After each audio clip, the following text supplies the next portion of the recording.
I'm Douglas Christensen, Channel X News. In area news impacting us this Monday morning, February 6th, Caribou veterans remembered 4 chaplains this past weekend. The 4 clergymen were killed in World War II when a German U-boat torpedoed the American vessel with about 1,000 men on board.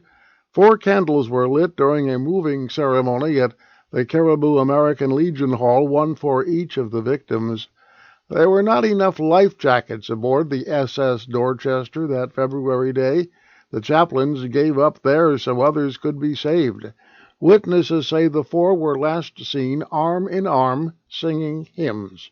One was a Catholic priest, one a Reformed Jewish rabbi, one a Methodist minister, and the 4th was from the Reformed Church of America.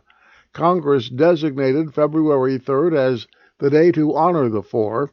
It was on February 3rd, 1943, en route to Europe, the German vessel engaged the U.S. transport ship. The Canadian Food Inspection Agency says some baby food may contain bacteria which causes botulism.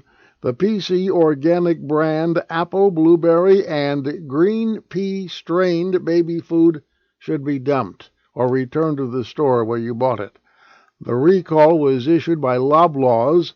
The recall affects 128-millimeter packets of baby food with an October 31, 2017 expiration date.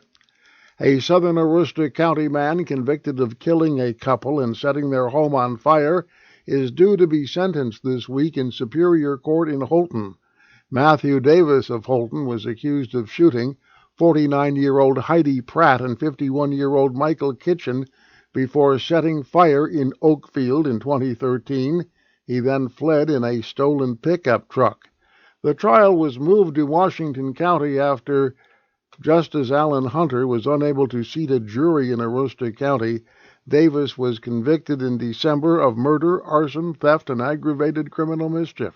No evidence of a possible motive was presented to the jury, but prosecutors say information about drugs and a possible explanation could be brought up at the sentencing hearing. NB Power is down to the last 30 customers still without electricity. The utility had about 130,000 homes and businesses in the dark and cold following an ice storm that hit eastern New Brunswick 2 weeks ago. Some 200 Canadian Forces troops were pressed into service to help with the massive cleanup and to check on people in houses without electricity. NB Power had to replace 400 toppled utility poles and miles of wire that came crashing down under the weight of the ice.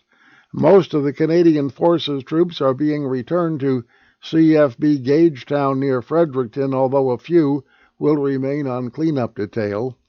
A pair of Maine lawmakers introducing legislation to make changes to boundary policies at Acadia National Park, that to resolve disputes between the National Park Service and marine harvesters. Independent Senator Angus King and Republican Congressman Bruce Poliquin say they will introduce the bill. King says there is a long-standing tradition of open access to tidal land in Maine, and it typically allows harvesters of species such as clams and marine worms to work the flats of the intertidal zone at Acadia. King and Poliquin say it's important to preserve the rights to those flats, to protect the livelihoods and businesses that rely on them. Poliquin says there needs to be a long-term solution to resolve boundary disputes. Well, the agency that's redeveloping the former Brunswick Naval Air Station says it has surpassed its 5-year goal with more than double the number of projected jobs. Steve Levesque of the Mid-Coast Regional Redevelopment Authority says that more than 100 entities are doing business at Brunswick Landing, currently have more than 1,200 employees. That is an increase of 400 jobs from a year earlier. Levesque says nearly 20 new businesses were added in 2016, including e-commerce giant Wayfair, which plans to hire 500 workers for a business-to-business facility in the former Navy Exchange. The former base will soon be home to a brewery as well, Flightline Brewery. New Brunswick government is increasing funding for student aid and community college grants by just over 5% in a provincial budget to be tabled tomorrow. A government source with knowledge of the budget to be presented by Finance Minister Kathy Rogers says the 5.4% hike includes higher grants to community colleges and funding for research and strategic initiatives.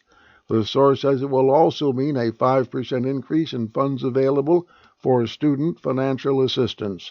The hike takes funding for those areas from almost $162 million last year to $170 million in the upcoming budget. We conclude our 7-part series regarding the issue of a new elementary middle school for Caribou and 2 neighboring communities in central Aroostook County. Voters in Stockholm, Limestone, and Caribou go to the polls tomorrow to decide the fate of plans to build a 113,000-square-foot building on Bennett Drive and for students from pre-K to grade 8. One of the pluses of the proposed structure is that it will be heated with Aroostook County fuel, not with foreign oil. The heating of this building will be green, and we get a benefit in cost if we go green with the state of Maine. They promote that. So we're going to be going with wood chips. We have a building that's used with the middle school as our shop area. It's kind of more recent building. We're going to keep that building intact, and that's going to be our heating plant.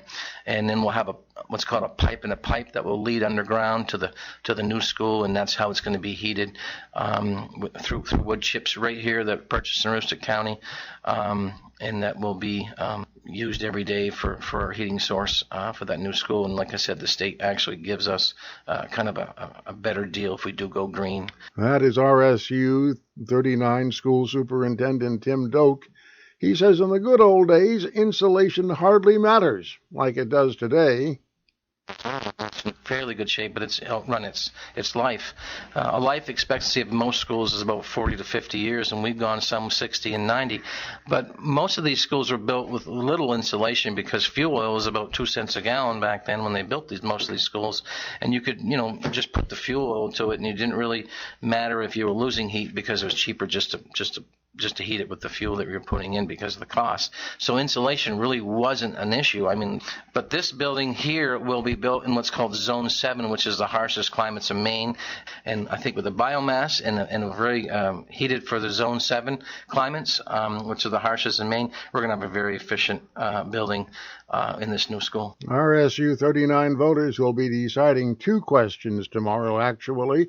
The first is whether to build the new school at a cost of $45.6 million.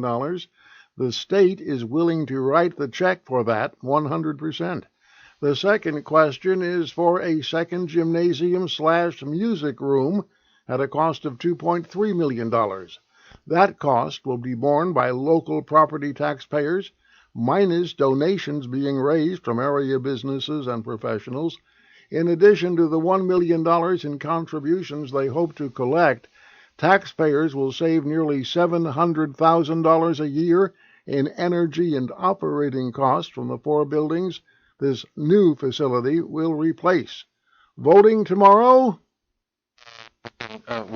Where we vote normally, the Wellness Center in Caribou, they'll vote in the town office in Limestone and the community center in Stockholm. The hours will be 8 to 8 in the voting precinct in Caribou and 8 to 8 in Limestone, and then 12 to 6 in Stockholm. That is RSU 39 School Superintendent Tim Doak. Canadian dollar is worth 76.76 cents U.S. this morning, unchanged from Friday afternoon. The loonie is now 2 1/3 cents higher than it was at the beginning of the year. The U.S. dollar worth $1.30.28 Canadian. You've just been uploaded on the X.